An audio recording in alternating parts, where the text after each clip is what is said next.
really getting told.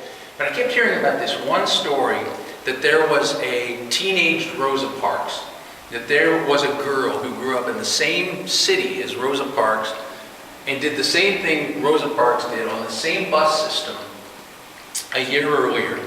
And rather than being celebrated by the community, she was scorned and shunned.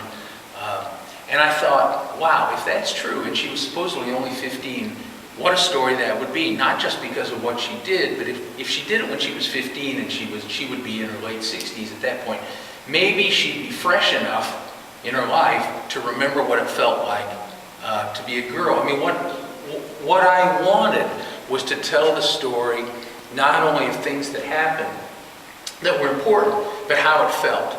That's what I think makes a great nonfiction story. Anybody can just rattle off, this happened, then this happened, then this happened.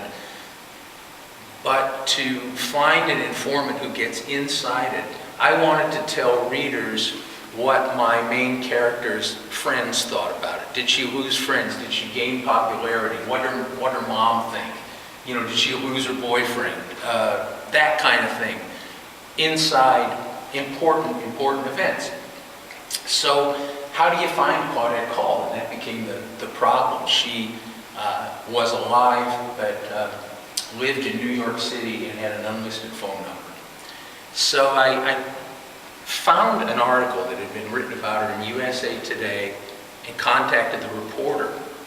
And I said, I can see that you interviewed Claudette Colvin. Are you still in touch with her? And the guy, whose name was Richard Willing, said, yeah, I still talk to Claudette. And I said, would you relay a message to her that there's an author who wants to write a book about her? Is she interested? He said, yeah.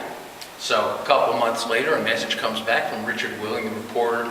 Talk to Claudette. Claudette says, maybe when she retires. I said, okay, thank you for trying. So 6 months later, I made the same call. He made the same call. The same message came back, maybe when I retire. Twice a year for the next 3 years, I made the same call. He made the same call. There was the same response.